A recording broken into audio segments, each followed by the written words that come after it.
the styles of climbing, maybe the best way to get to that place is free soloing.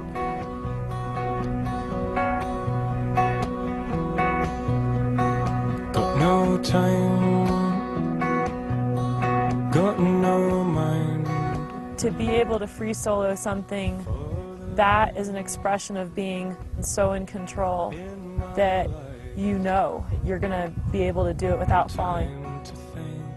There is a pretty strong mental dialogue and a pretty strong engagement with fear. Time to sink with. It's hard to push past that fear. It's something that for me takes a lot of thought, a lot of preparation, and I don't have to be paralyzed by fear. I can just go do it.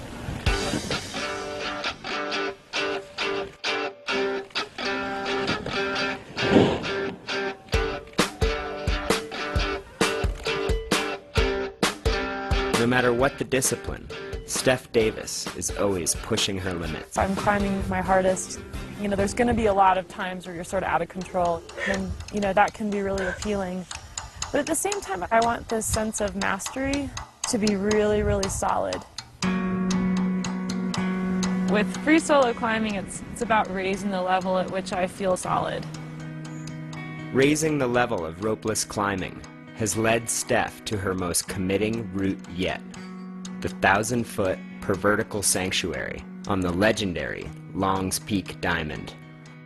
When I was younger, climbing up here all the time, it was like this humongous dream of mine to free solo the diamond.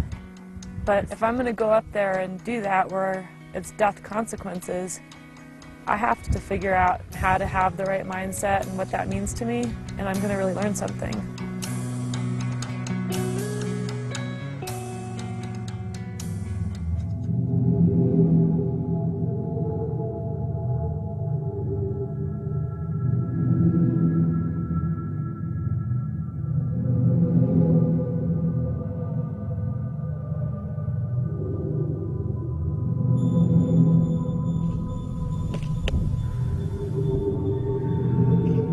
The climbing is pretty steep. It's vertical or overhanging. If you fell off, you'd go down about 1,000 feet.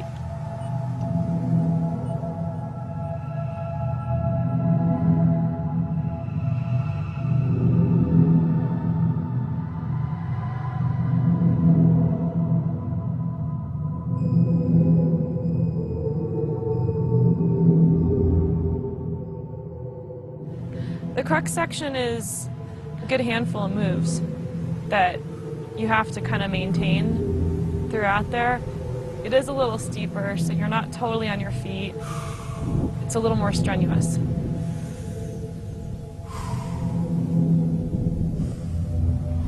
I'm just looking at the rock, thinking, be relaxed, have good feelings.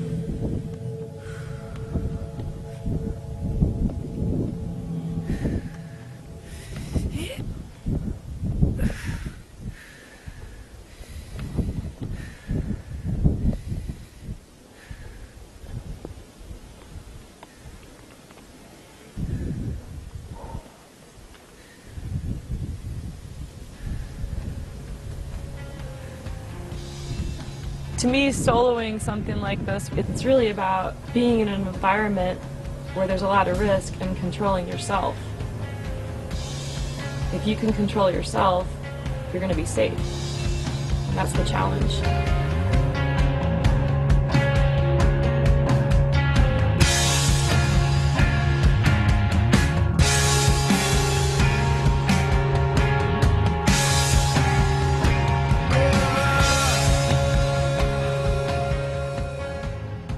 As the years go by, the standards that define the cutting edge get pushed further and further.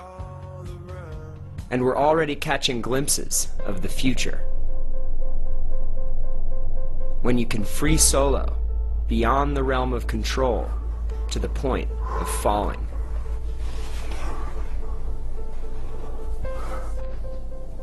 That's always been the scariest part in climbing, is falling. Or right before you're going to fall.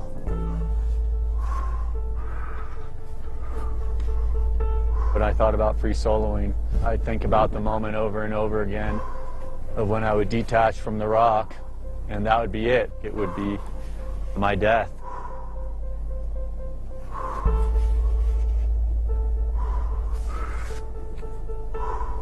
Having a bass rig on seemed just like the obvious, ultimate idea. When I have the rig on, I know there's more after that point where I detach from the rock.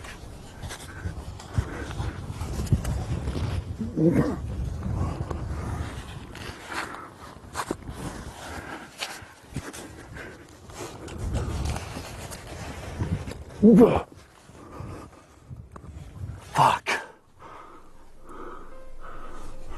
Thickening clouds on the Eiger make a safe base exit impossible, forcing Dean to reverse back down the climb.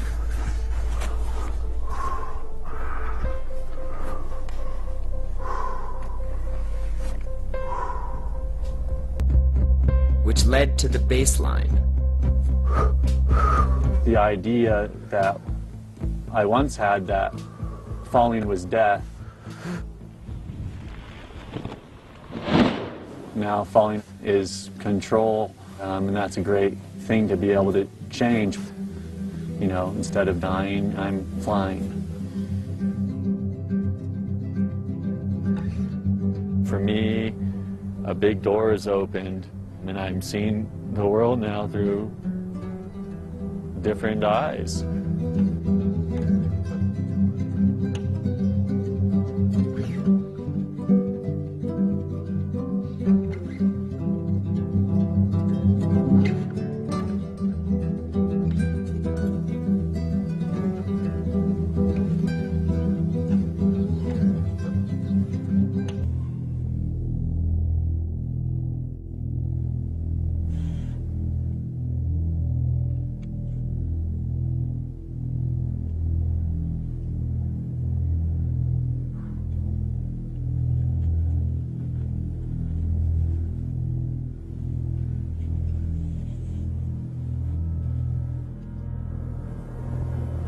I'm really aware of the exposure, you know, and then I break through into that calm, focused, heightened awareness that attracts me to all these things.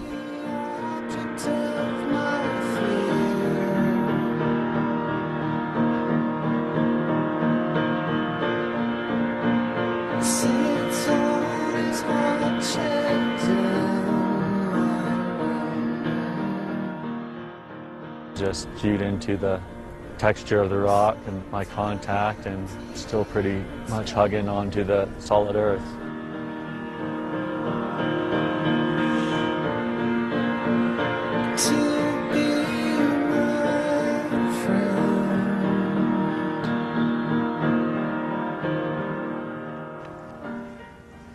The thing that I'm getting out of pushing my limits is that I turn impossible to possible. I turn something I haven't done to something I'm doing. But the possibilities of what we're capable of doing if we believe in it is the most compelling thing I can think of.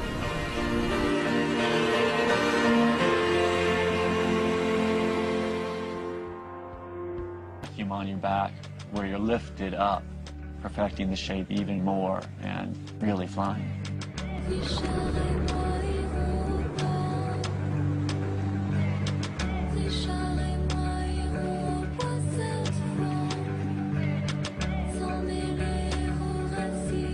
You know, when I'm in the air, my body's going to go to relax, gain stability, and then increase forward motion. It's so powerful because you are playing with death right then. And it's like, you know, I didn't die, and it feels so good.